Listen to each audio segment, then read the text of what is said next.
Hello, my name is Cobb Elevator.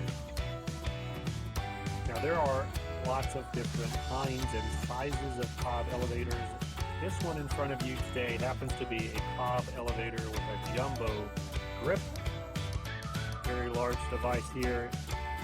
Particularly, this is a 13.25 inch long with a 35 millimeter head across the top here. And this is an important note as you're inspecting and identifying Cobb elevators in your trays, that they will typically have those two types of measurements. You're going to have the measurement of the distal tip.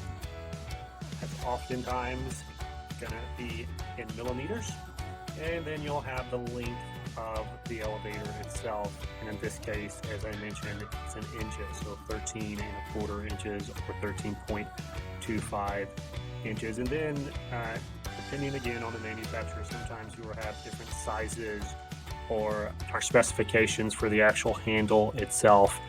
And this particular one is a jumbo grip extra large. Now, as you see, there are a couple of little bolts there.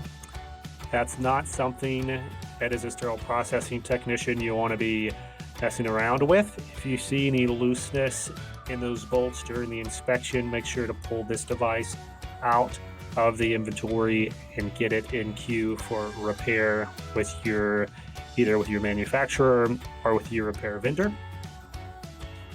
And as you're inspecting, in addition to cleanliness, now keep in mind any of these kinds of rigid handles per se, you're going to want to watch especially close for residual bioburden, especially as it's in these darker colors such as black.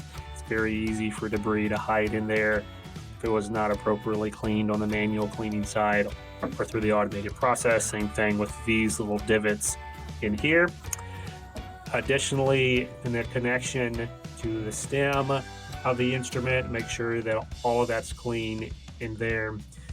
And then in terms of the functionality of the device itself, you're going to want to look for any divots or damage to the ends of these devices. Now, these devices can actually be quite sharp, so be careful, as you always are during the inspection stage, to be cognizant of where your hands are for these devices as you're lifting. It's very easy for this to be sitting on a table and you accidentally kind of run your hand across and then potentially be injured that way. So be aware of that as you're looking for any damage or debris on the distal tip.